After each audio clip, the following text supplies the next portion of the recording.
We're joined by Collin O'Malley, one of LA's top FPV drone pilots. You've been all over the world on a bunch of different gigs. You've had reels popping off.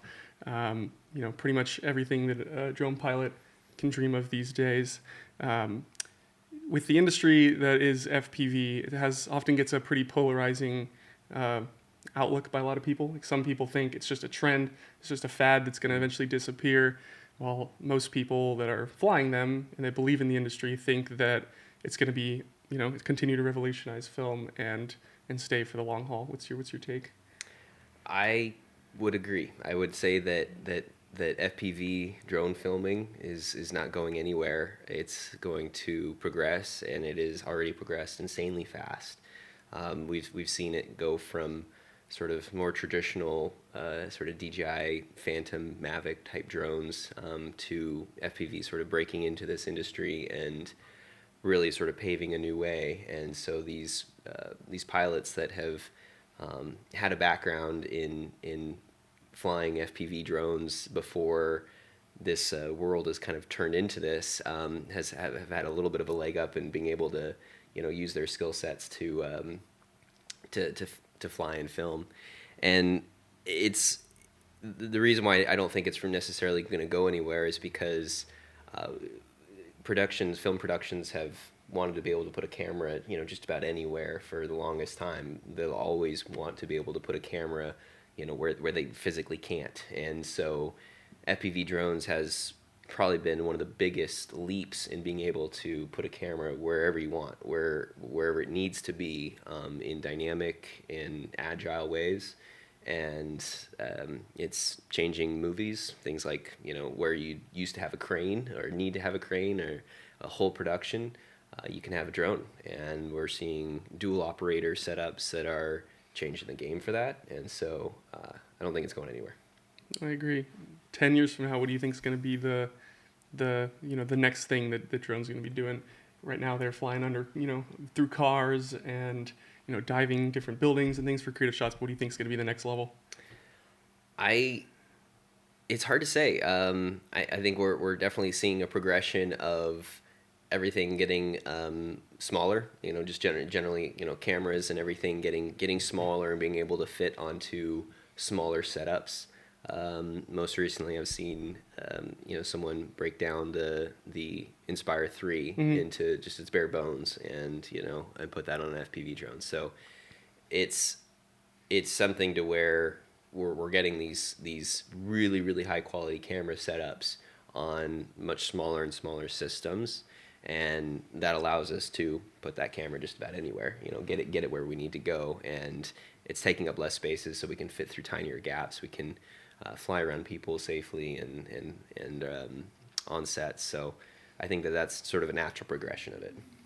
My favorite shots so lately have been, I'm sure you saw it, BHA's shot where they went from Cinelifter drone to handheld, and then had this whole narrative from flying the drone, then having it be handheld and following somebody.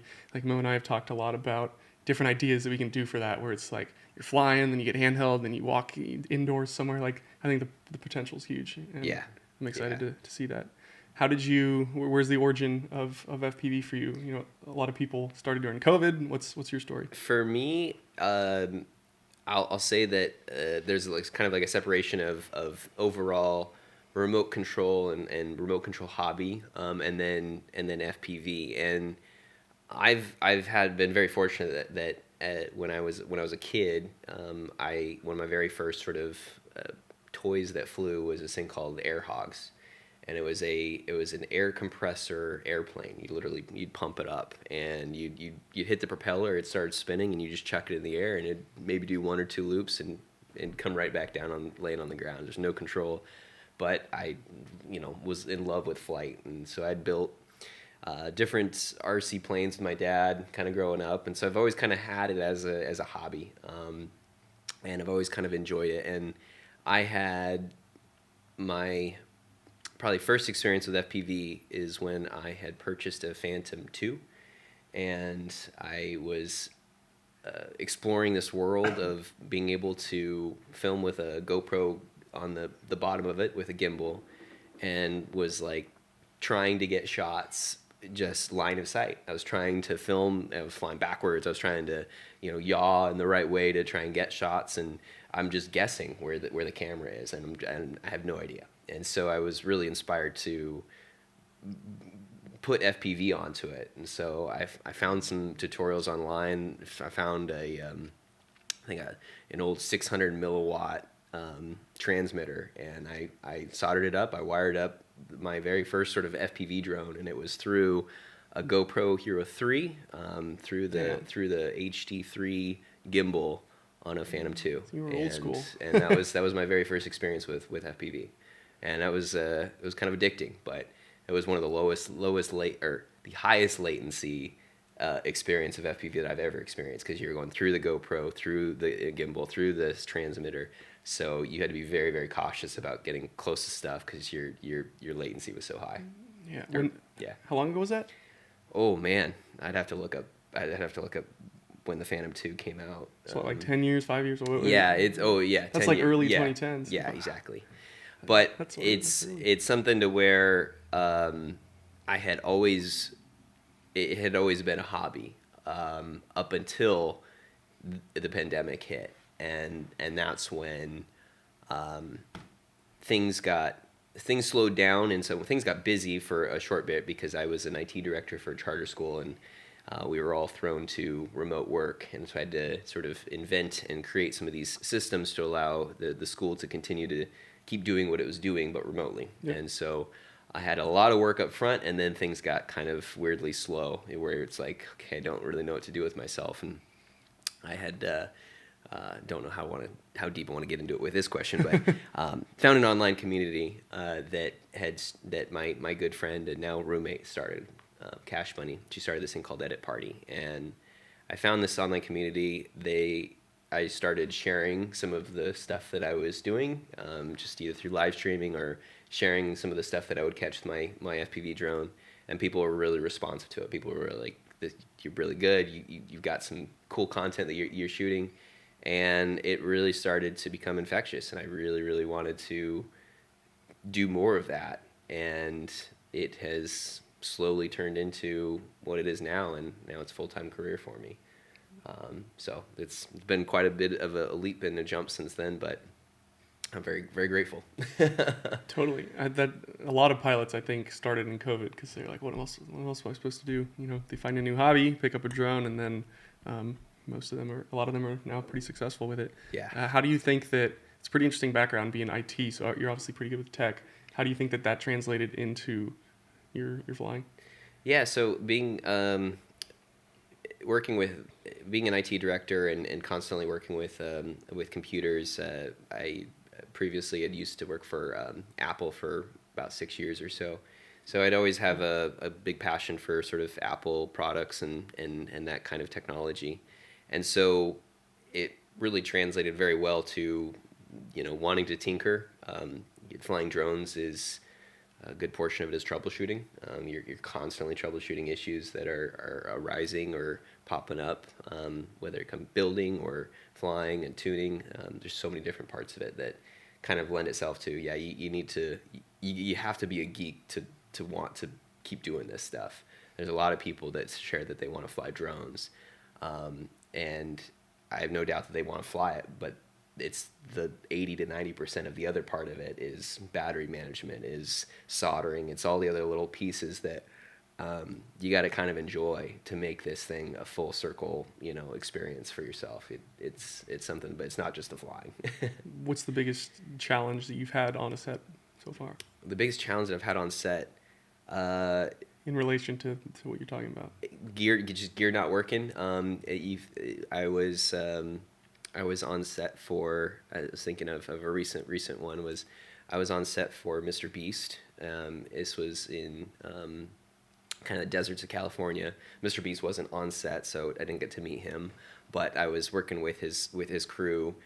We were capturing these sort of people that won a trip to go meet Mr. Beast, and they were getting the full American experience. And I was hired to get some pretty standard just Mavic drone shots of this car driving down a road, and that was really the only ask was with just these Mavic shots. And we were had a limited amount of time that we had to be able to get this shot because they had shut down the road. And they were like, we only got a few more minutes. We're about to close up shot. And I was like, all right, let me get one more shot. Because I knew that I really wanted to just get FPV. You know, I really think that that's a more dynamic, especially, you know, car driving down the road, and that's just way better footage than what you're going to get with a Mavic. Yeah.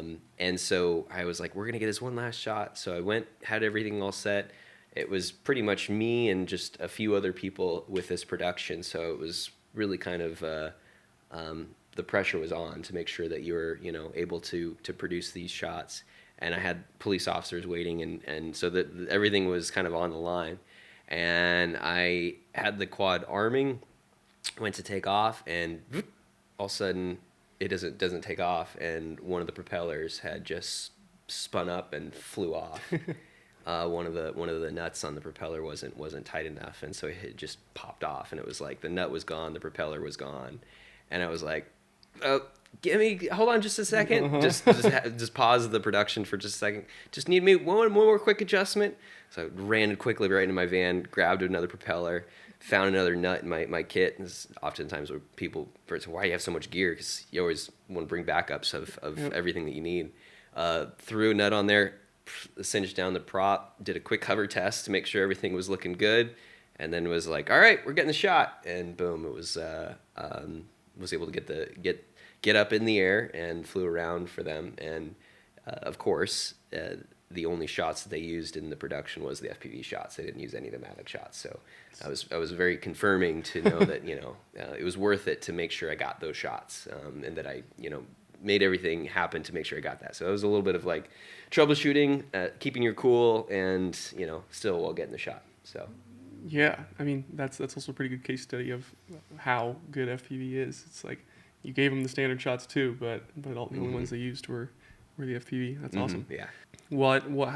How quickly did you go from being, you know, a hobbyist with this to getting paid? I think in some ways very long time, because I've enjoyed flying drones since before FPV was a thing. I need to go look up exactly which micro quad it was, but I've had some really, really small, you know, 2.5, 3-inch quads or so in the past, even before gyroscopic ADI mode was a thing. Like they had zero. It was, you were acro whether you liked it or not. There was no self-stabilization, and so those things would crash constantly. And you'd get it into a hover, and you'd feel really confident. And that was about as good as you get for that. And then you could kind of fly around stuff, but you really didn't have anything beyond being able to have that line of sight look to it. So the progression has been kind of slow in the sense that I've sort of picked up drones along the way. I've had fun flying them, but really it has picked up within the last 2 to 3 years. So really, since the pandemic is when I've really put in all my effort into, you know, making this a full-time thing. So that's when it's really kind of kicked off for me. How did you get your first opportunity once you were finally paid to come out? So some of the first opportunities that I had was working with Cash Bunny, as well as some people that were here in LA. One of the very first opportunities I got was to work with Ari Farure, to shoot the Hollywood Bowl. Nice. And that was a really, really amazing opportunity to come out and capture that. Just before those times, I was utilizing my footage to kind of help out with different productions. I had another friend through this edit party group that was connected with a music festival called Dirty Bird Campout. And they were about to do a production in Denver, and we had some friends coming into town, and it was sort of a little bit of a meetup to kind of just see each other. And I had my drone along with me, and we were like, well, the venue's going to be here. So I just brought my drone, I shot this venue, and I handed over the footage just completely for free. And it was just like, here, you're a friend. I don't know what you guys can do with this footage. I just had fun shooting a simple, boring blank venue. There was nothing to it. It was just really just a park. But I handed over that footage, and they really liked it. They really, really thought it was pretty great. And that same person was like, "We'd really like to have you come out to this music festival, Dirty Bird Camp Out." And so that was kind of one of my very first like experiences of really trying to get out here and do this. They're like, we have a very small budget, and so that budget barely took care of the cost of my travel to get out there. It was really, really almost just a wash in terms of everything that I need to get: the plane ticket, the rental car, all of that sort of stuff to get out there. I slept in the back of the rental for the music festival. It was, maybe not the most ideal situation, but I had the most amazing time because here it was. I was getting experience to do what I love, fly drones, experience music, which I had never really done any kind of music festivals before, and that was one of my very first like really, really full kind of production experiences. Yeah. That was really, really fun. Sweet. Yeah. I think that's something that a lot of people trying to get into the industry underestimate, is like you're going to have to make sacrifices. Like our first paid gig was pretty much just covering the travel. And yet that some people don't realize how long or how many opportunities that can lead to. Yeah. So in terms of the business side of things, what do you do? Any sort of outreach? A lot of creatives only want to be involved in the creative, and they'll post their work, they'll get some gigs. But what are you doing to kind of push yourself past that, if anything, to get more business? For me, it has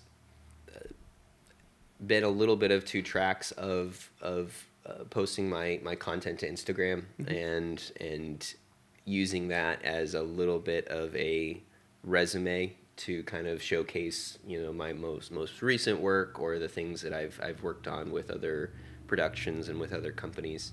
And so I enjoy doing that. I don't make any money off of the Instagram videos that I post, but I have found that consistently posting has shown my work to more people, has allowed more people to see my content, and therefore the people have then reached out to me to work with me, to collaborate, to shoot together. So those those experiences have been very confirming by doing that. And then a lot of it has been, word of mouth. I think that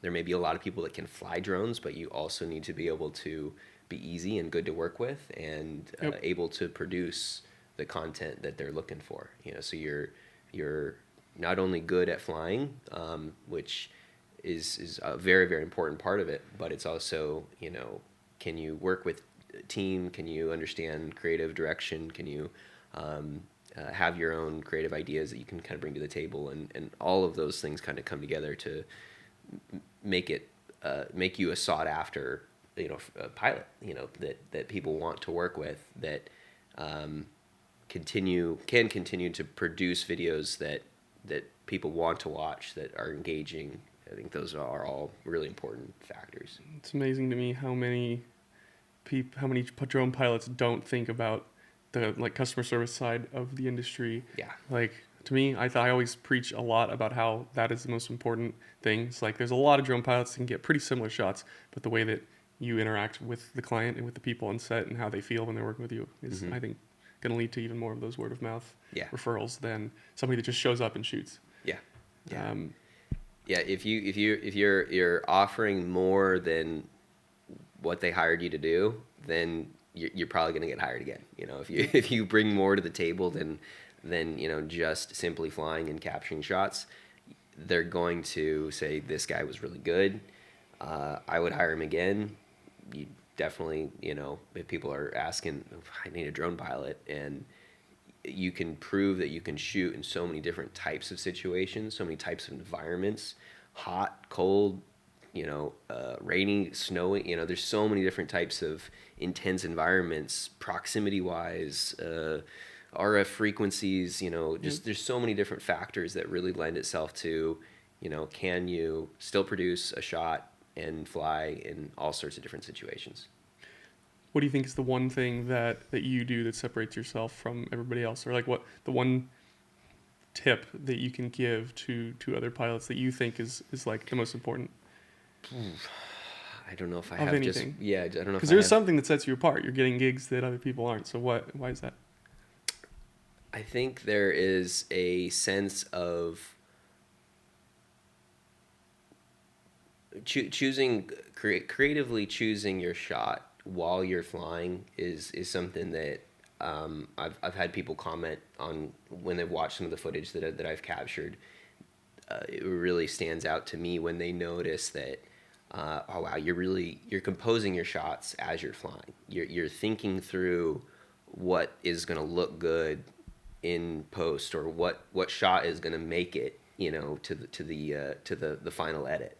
And so you're thinking through those things as you're flying, and so you're finding lead-ins, you're finding ways to compose shots. You understand that your subject's got to be centered, especially in this world of vertical. You know that when you're flying, if that thing's not centered and your subject's not centered, then it may not work out very well, and it'll only work out if it's a 16:9. So there's a lot of things that lend itself to finding the right shot, finding a good shot, and sort of doing that dynamically. I think that helps separate some of the pilots that are kind of janky, jittery flyers, or someone who's understanding the smooth motion and connecting shots. I'm glad you brought that up because I've actually in a lot of different like Facebook groups and stuff seen a lot of debates of a lot of the most popular pilots now are people that originate in racing, and so they're really good at speed and weaving through all these tight corners at a million miles an hour. But I think the people that separate themselves, that get on those bigger sets and get the bigger gigs and just are better, are the ones that kind of put cinematography first, rather than just being able to race. That doesn't necessarily mean you're going to compose a shot. So I think that's really interesting. Yeah, it is. On the flip side of it, I do. There's always an element of imposter syndrome with this. I do see these pilots that are incredible racers. These kids that are 15, 16-year-olds that would absolutely murder me on a track. Yeah, but does that that matter in terms of what you're trying to do? I don't know. It's there. When I say that imposter syndrome, you go, well, I couldn't necessarily do that. Right. I may not be able to operate my drone in that same rate of speed. But I am confident in my own abilities, and I am confident in getting the kind of shots that I'm excited about, that bring me joy, and I'm that helps recenter myself a little bit on that. Yeah, I mean, one of the examples I'm thinking of yours was you and I think all of your roommates and a bunch of people were out in the Maldives doing a big shoot with a resort, and what was it? It was like a transition shot where you were trying to fly under the bungalow from inside or something. Walk me through that, because that was, I think, a really creative shot that a lot of people wouldn't have thought of. Thank you. Yeah. So the one of these sort of staple clients that we've now had, that I've gotten to work with twice now, has been Sun Siam Resorts in the Maldives. And so last year we got the opportunity to go out, and they had us go to 5 different islands over the course of 25 days. And so we got to shoot pretty much every single day, all of these different islands. So I got to really, really experience everything. And that first time, it was just shoot, experience all the different excursions, and just get as much content as possible. So we really created a really cool sort of one conception project video. And that really, really took off. And that was really, really great. So that was like 10 different creators. We all put in a lot of work and effort to making that. And so by doing that, they loved that project, and they brought us back. And so this year we got to go back for about 2 weeks, and we went to three different islands. And so with that knowledge of going there originally, it was really fun to go back and come back with creative ideas about how we might shoot it again differently, new ways of shooting things. And so when I had a massage in one of these spas, and you literally have a glass, floor right in front of you, you can look down and see the fish. I instantly had this idea that was like, it'd be so cool if we had this like shot of like flying through that, and to give that people an experience that if you didn't get to see it in real life, you wouldn't really know that there's a connecting sort of like outside inside experience. So couldn't move the plate of glass that was set in place. So decided to make two different connecting shots of flying in, and then and because I couldn't really necessarily pitch the camera down in a way that would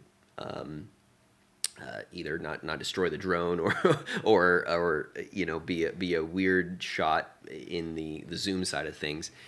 Decided to have it be a handheld shot, sort of a fly in handheld catch to a sort of movement down into the glass pane, and then another shot flying out from underneath and out. And it took us a couple of times to sort of get our communication right and get the shot of him catching the drone. For that one, we worked it out so that he actually let me know when to disarm, because he could kind of be right into position. So he would let me know, all right, 3, 2, 1, disarm. And I would disarm right when he was able to go ahead and catch the drone and continue that motion.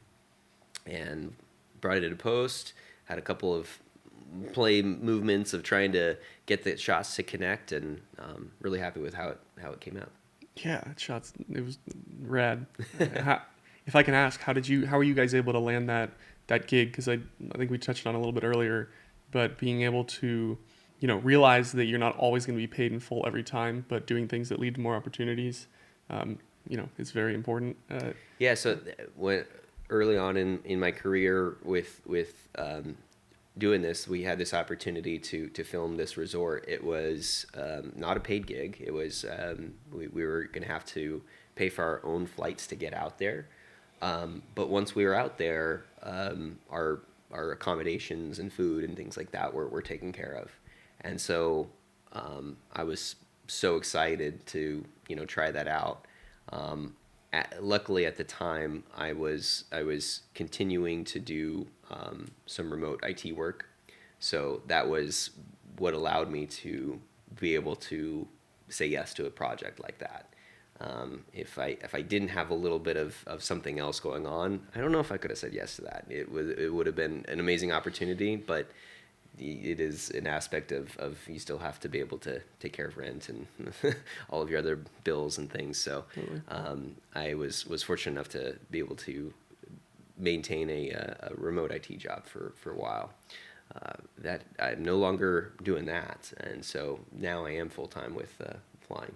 That's the goal, of course, for most people, I think. Mm-hmm.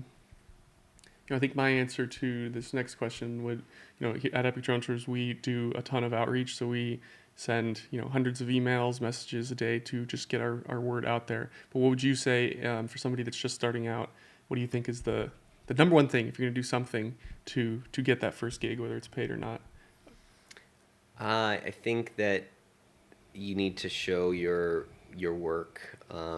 So I think that if you're confident in ability that you can fly and film, that you capture footage with friends and other people that you can doing different activities, to show off that you can chase a subject, that you can create dynamic shots, that if you choose to be also an editor, which I think you kind of have to be in an essence of, unless you have enough money that you can always just hire editors, you're going to need to know how to handle your own footage. You need to know how to do something with it to produce videos that are, people are going to want to watch. Which is a lot harder on FPV than standard. It is, video. yeah. I've seen a lot of, and it's funny because I actually love watching them when I get Instagram ads for FPV pilots that are, you can tell are probably just starting out, and they don't know editing, and they don't know compositing. They maybe didn't even color it,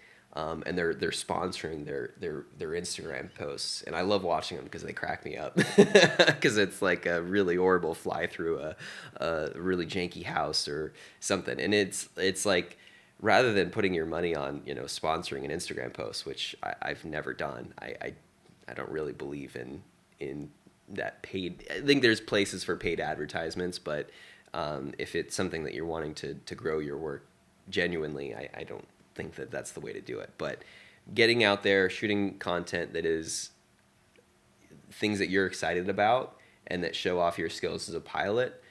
Just start putting that out there. And I'm not going to say that there's one social media that's probably the best. Instagram has been a really good one for me, and the community that I have there has been really great. But if you're posting to YouTube, TikTok, Instagram, um, they're kind of all different venues that you kind of need to be posting to in order to keep getting your name out there and getting your content out there. Yeah. I think.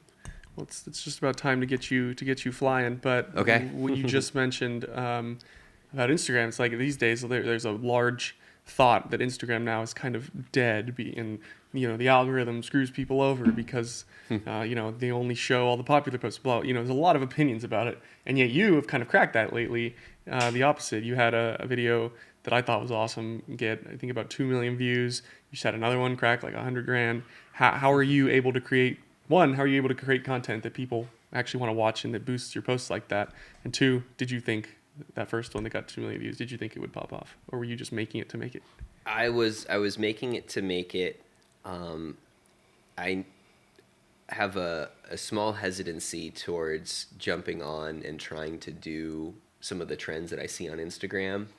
I feel like I don't want to take every single Instagram trend that other FPV pilots are doing and do them myself.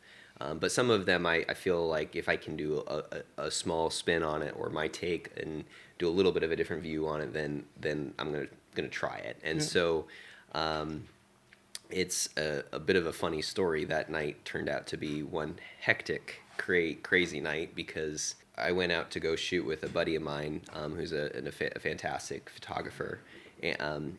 Andrew goes by Andrew Optics on Instagram, and we went out to shoot at one of his favorite spots, which is where it's these train tracks, and he has had an incredible growth and a great eye for photography and video and stuff like that, and so he was like, well, let's get some BTS shots of you flying, and I think that is something that people either don't get enough of, or obviously people are really engagement with behind the scenes content. People really want to see that. Yep. And so we got this shot of me putting down the goggles and taking off the drone and full throttle it, to the sky kind of a thing, because it sort of shows off the drone, shows off the scene.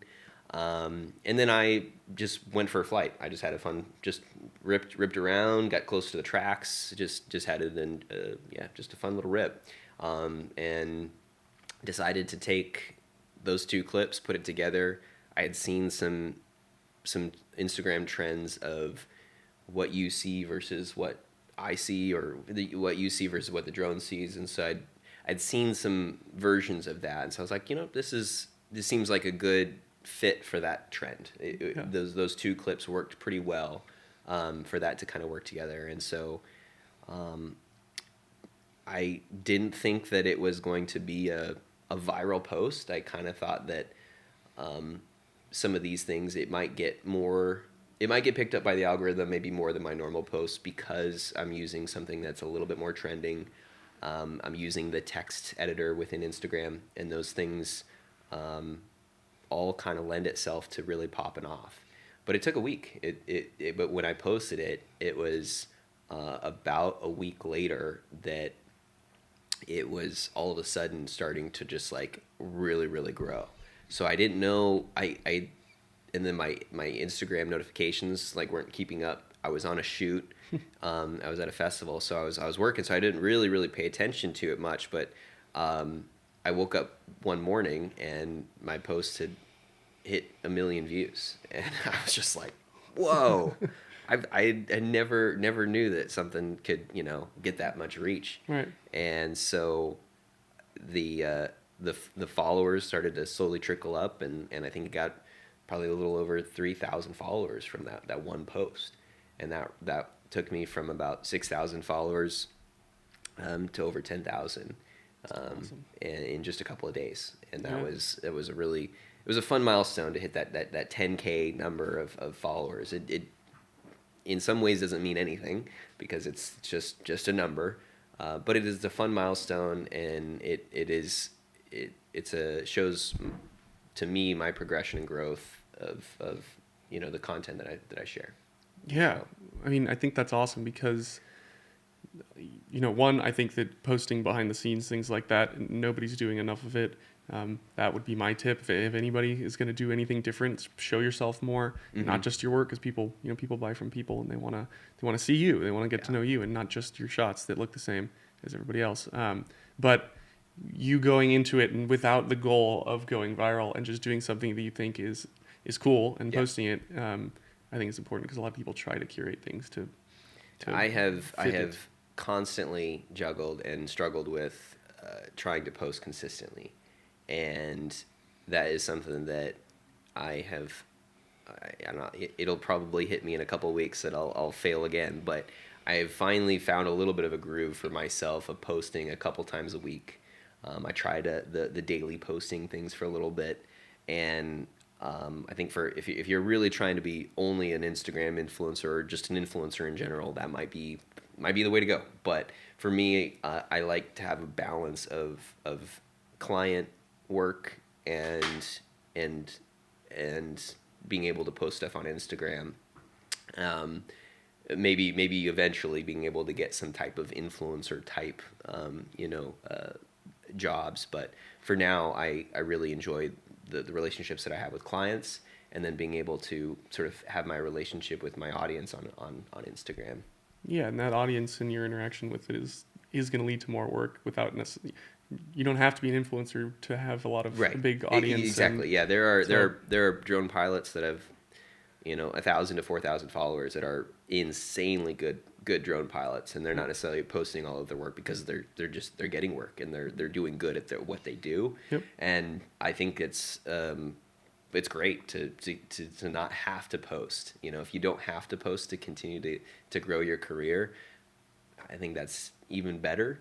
But I also enjoy sharing my work, especially it's always mom and dad that are like, thank you for sharing, because we don't get to see you enough. We don't get to see what you're doing with your life, and exactly people enjoy getting to see that. So 100%. I'm a big believer in posting more and showing people what you're doing. And with that, we're now going to get into the fun part. Oh boy. We're going to get you on the drone. I have a couple more questions for you. Okay. But that was awesome. That was a good session. The main idea of this podcast is to show multitasking while flying a drone, something that I think is really interesting. Podcasts like Hot Ones, where you're doing two things at once while still having to think critically, I think is a really engaging, just concept. And so we're starting doing it with FPV. The most interesting part of this podcast is going to be while the pilots are flying the drone, and I'm going to be grilling them with questions. And yeah, don't crash. might a couple times, but no pressure. This is why you fly with these little tiny ones to learn and get better, because you can take a few hits and keep on going. Oh yeah. All right, so this is the no branding Pavo. This is the Beta Meteor 75. This thing was like $100, $115, and like I'm very impressed with the quality. I mean, whoops have come a long way from when I was first flying tiny whoops. They're pretty impressive nowadays. So, all right, It's like a little fly. Should be rolling. Here we go. There he goes. How, when you're starting out, how important do you think it is for people to go in a simulator versus flying like a small one like this? Like, do you think you need the simulator, or is when you have one you don't really care about? What do you think? Well, I will say I'm a bit of a different pilot than probably most nowadays, because I learned on drones that did not have any sort of self-stabilization. They were completely acro from the very beginning, and so I never really had the chance to try simulators. They weren't around when I was kind of learning how to fly FPV. So I got to learn the old-fashioned and hard way, which is a totally fine way of doing it. But I think that simulators, if you can, get a good transmitter. I mean, they're so cheap nowadays. This Boxer that I'm flying on right now is like $140 or something. I've upgraded the gimbals, but they are really, really very easy to acquire nowadays, that you can just get one of these things, and the simulators are only 20-30 bucks on Steam, and you can crash as much as you want on those things. Woo! I just hit a little gap. Yeah. And have a great time. I will say that, like I said, I'm not quite like other pilots. The simulator, unfortunately for me, makes me very sick. Just about any time I get on the simulator, I'm on a Mac, so it's not the best simulator experience, but the frame rate, whatever it is, I can fly a simulator for about 15 minutes before I start getting nauseous, and I have to put down the controller.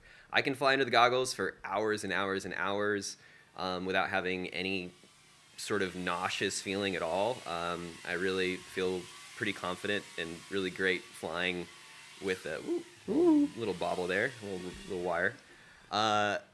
So yeah, I can fly just fine with the goggles. So, but if you're just starting out, if you're just learning, it gives you such an idea of the way that ooh, woo. Did you crash? No, I had a little bump. I'm starting to go low battery signal, so we'll start bringing it on here. But no crashes, just little bumps. That's why you have something with little prop guards, because you can zip them around without any issue. Oh, almost caught it. Almost. Let's change batteries and let's get this battery changed. Keep going. While you're changing them, how do you think that you seem to be pretty damn early in the FPV game, about 10 or so years ago? How do you think that the industry's changed so far? It's progressed very quickly into dual operator. I think that's really taken the film cinema industry by kind of storm. Is how quickly FPV came into that world. I think directors instantly saw the downsides of not being able to have the camera level out for certain shots, and I think that FPV is so great for so many things. But if you want the perfect camera, it's got to be able to move in every kind of way, and that's that 3-axis gimbal sensation. So dual operator is become a big thing, and it is already changing movies. I mean, it has changed some of the huge Hollywood movies, Transformers, Ambulance. If you a bunch of them. Yeah, exactly. Gran Turismo most recently was one of them I just saw recently, and I loved that movie. I had such a great time. The exhilarating feeling of flying, they did a good job of bringing that sensation, probably to race car drivers as well, but for me, the exhilaration is flying. Yeah. All right, let me change batteries here. Grab a different pack. Battery number 2. All right. Okay. Arming and taking off. What's going through your mind while you're flying? Other than thinking about having to answer a question right now. Well, yeah. Other than trying to answer questions, for me, it is. All changes on where I'm flying. If I'm flying for fun, if I'm flying at a place like just a park or whatever, then for me it's kind of flushing out what is the drone, what can the drone do, what is it able to respond, what's the kind of throttle input and output. So I'm just kind of enjoying exploring an area. If I'm filming and I'm on set, then I'm real focused on what is the shot that I'm trying to get, what is the subject, where are they going, and how am I going to kind of maneuver around them. And really, it does get to a certain point where a lot of people have said it is you can get to this sort of flow state of you're just kind of sort of connected one with the drone. Every movement that you're making, you don't really think about where your fingers are at and what they're doing. It's muscle memory. It's muscle memory, yeah. I'm overly thinking about my fingers right now because I'm having to have a conversation and chat. But I'm just ripping around my backyard right now. I'm going up a little bit taller here to show off LA, nice. and then get a dive back on down. What's one of your hidden talents outside of flying a drone? Ooh, hidden talents. I used to be really good at Beat Saber. It's Nice. something that I don't really do it anymore, but it's something that translates well to fast VR. action, to having a good response time to input. Yeah. Oh. Uh-oh. There we Oh, crashed. he crashed. That's I the did. first one. Yeah, I was trying to fly underneath the table and Go make the walk of and, shame to go yep, get it. yep. Did the little bump and small gas. We'll call that the walk of shame now. When they crash, they gotta go get it. All right, let's keep it going. If you could choose one historical moment or place in time to be flying your drone at, what would you choose Wow. in the past? I feel like it might be some sort of crazy like explosion. Mm-hmm. I don't know, like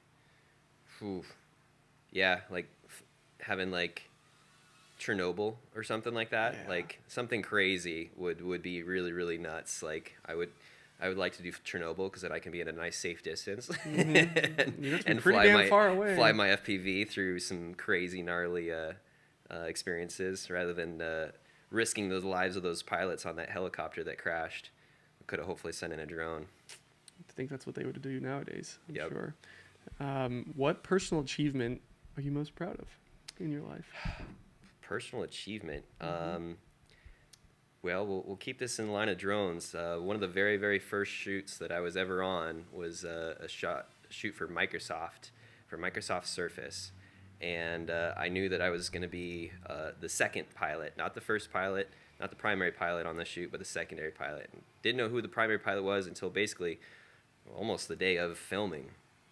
And I was there to get some Mavic shots, but then also very last minute, they wanted a 360 shot with FPV. This battery's almost done, so I'm going to try and finish this question. Good. But come to find out that I had to fly right after Johnny FPV on set. Wow. And so I'm pretty proud of being able to perform, being able to get a shot that the director was looking for right after Johnny FPV had flown his crazy X8, Komodo, and I'm flying just a little GoPro 360 camera. Yeah. And I'm pretty proud of that moment. So Nice. we're gonna bring this on in. So that was the only battery for that one? Yeah, those are the two batteries on that one. So we can either. Let's see. All right, it's been a little bit since I've flown this thing. Let's see if everything's All right. working on it. Round 2. Walk us through what drone you're flying now versus All right, so last this is time. the Pavo Pico, and quite a bit different. Oh, this thing got some power. Oh my gosh, I can actually see birds and everything around here. We can actually see all of downtown LA. Oh yeah. This is pretty nice. Yeah, this thing is really pretty good comparatively to the analog system. Yeah, I can see just about everything now. I'm definitely. Oh, somebody let the dog out. Dog's chasing. Unfortunately.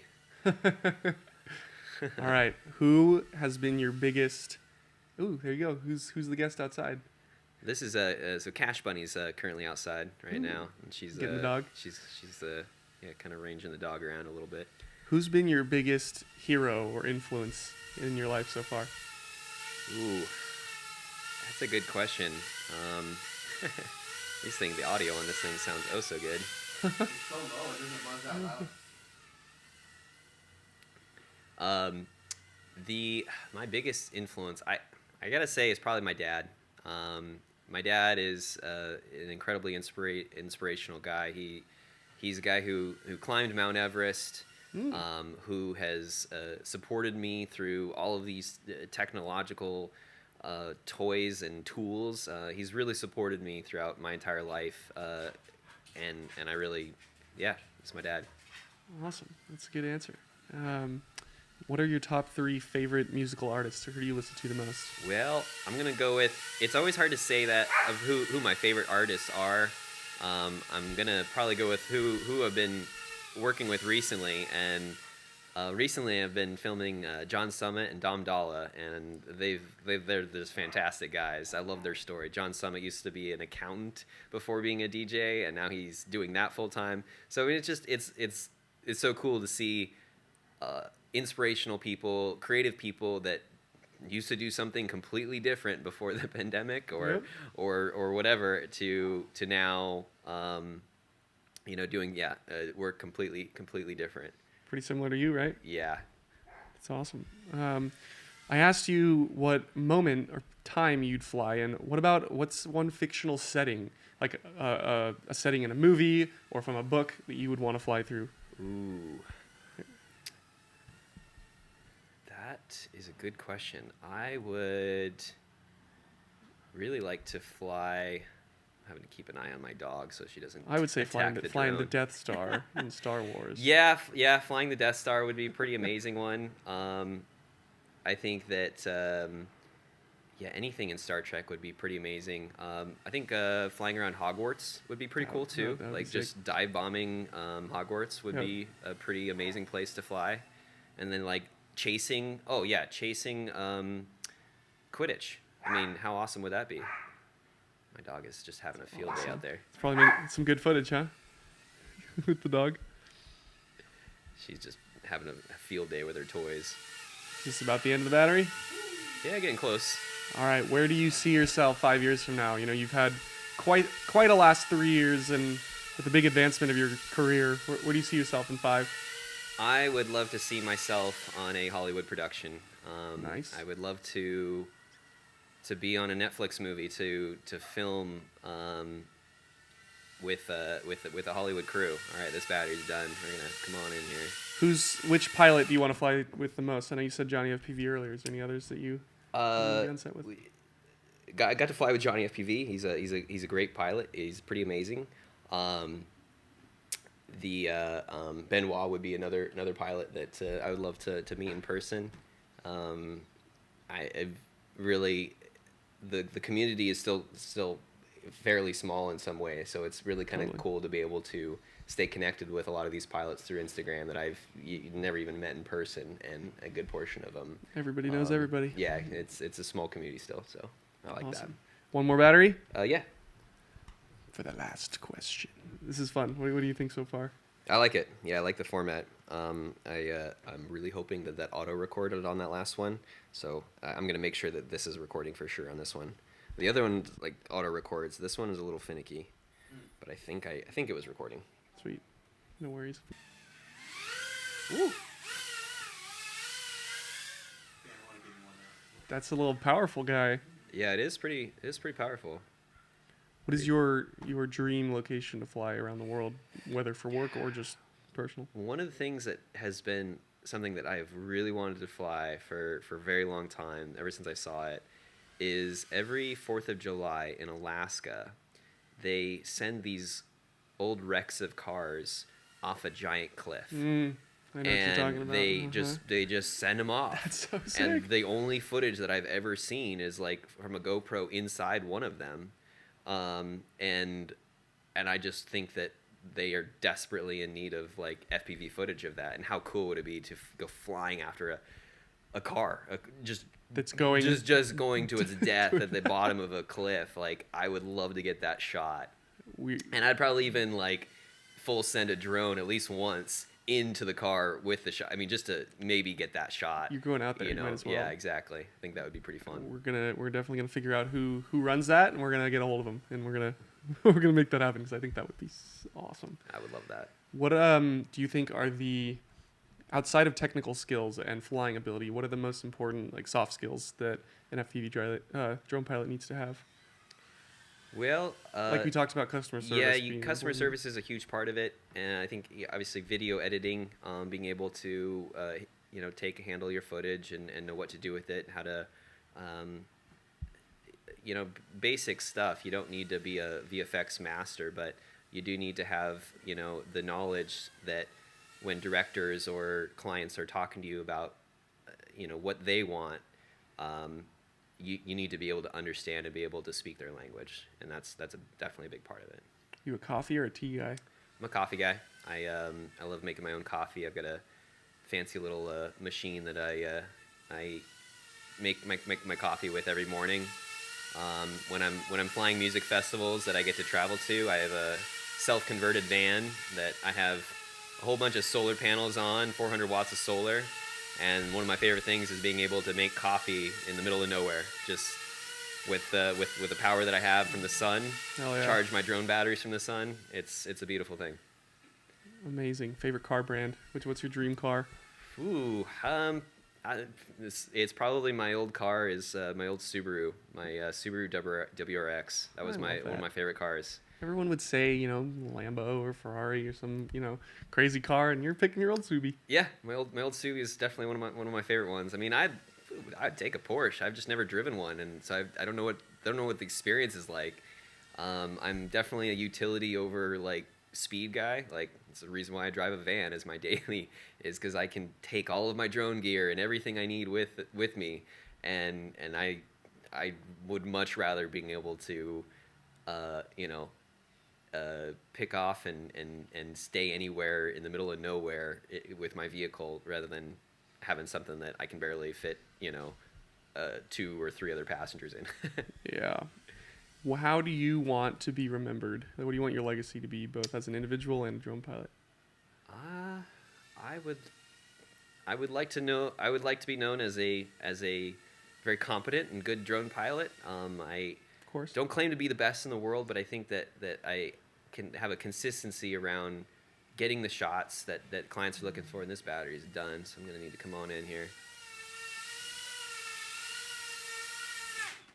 Nice. So we're waiting on all the batteries died for the little guy that he was flying, and this is a good case study for what he was talking about earlier about needing to be willing to go with the punches and go through the technical stuff. What are you doing right now? So right now we're just it's updating the nano receiver from the TVS Crossfire. So it's about 80% done here. Once it finishes, it should hopefully stop beeping, and then we should actually be able to do a little quick hover test to make sure everything else is working right. But yeah, Just shows how much technical skills. It's not just flying a Mavic and pushing some buttons. It's like, no, you're an engineer. You guys are technical masters. Luckily, anyone that has tried piloting FPV instantly understands how difficult it is. So it's something that people don't ever go to you and be like, "Oh, I could do that." People go up to me often and are like, "I tried flying a drone and I kept crashing and it didn't work well for me." How much more valuable would you say that FPV is versus any other type of videography? Because there's a lot of people that they'll just charge the same amount for FPV or even cheaper to get the gig than other types of video, whereas what you just described, FPV is that much more difficult. It's a whole new skill. It's completely different. Do you think that's as important to make sure that the industry stays at that level? It is. We especially with FPV, unlike traditional cameras, where as soon as we're taking off, we're instantly putting our camera gear at risk. These things are flying machines, and while we do everything we possibly can to mitigate issues, we're oftentimes flying as dynamically as we can, as fast as we can for certain shots, flying through and close to objects and near proximity. So all of those factors really lend itself to it being pretty risky for your gear, and any pilot knows that they've crashed and had to repair and had to replace replace gear. And so when you're going on to a shoot, you need to be bringing backups. You need to be able to, if something goes down, you don't want to be standing there saying, "Well, that was it. That was all I had." And so Redundancy. There does need to be a compensation that is comparable to that, because you're not just bringing one camera. Yep. You might be bringing multiple cameras and multiple packs to be able to get the shots that they need to. So that's another part of this business is being able to get the shot while dealing with all of the gear stuff that might be going on. So yeah, I think it's an important part of it, and that's where the compensation does come into play. We also with FPV, in order to stay compliant with the FAA regulations, need additional personnel anytime we're on a set. Sometimes that can be handled through the set, depending on the way that things go, but it is something where you need multiple people for a drone production. Totally. All right. Charge based on value, people. Not, don't undersell. Okay. Stuff's valuable. All right, let's get it going. Let's take a... We're now on the third drone. What are we flying now? I am flying a Synolog 25, and I am getting some really horrible video right now. It's getting really chunky out there. This is part of the fun. All right, let's finish that question. Yeah, exactly. We So- asked, who's your biggest... what did I don't even remember what I asked. Oh, how do you want to be remembered? I would like to be remembered as a pretty comparable pilot, although this drone is not giving me the time of day to Let's really keep do it that. going. So I'm Let's just going to keep it kind of going. orbit this blue thing out here because the video is so bad. This is what this podcast is for. Yep, you guys might see the recorded video is hope we really do. really chunky. But these are some of the conditions that you might have to find yourself flying in, and you might have to make decisions to change the shot that you're going to get, re-explain the director about the challenges that you might be experiencing, and reset expectations. But Yeah. it's also now that I'm getting used to the chunkiness, I'm getting used to being able to fly with it. So Nice. yeah, you adapt. This industry, you have to adapt very quickly. 100%. So the person, wait, what was No, the no, no. question? This is, how do you want to be remembered? How do I be remembered? Outside of being a pilot, but Outside also of being a pilot, is someone who's I guess supportive and helpful. I would. I don't know how to answer that question. I would like to be known as someone who is supportive of other pilots and kind of contributing to this industry and the ideas and things that we can do with it.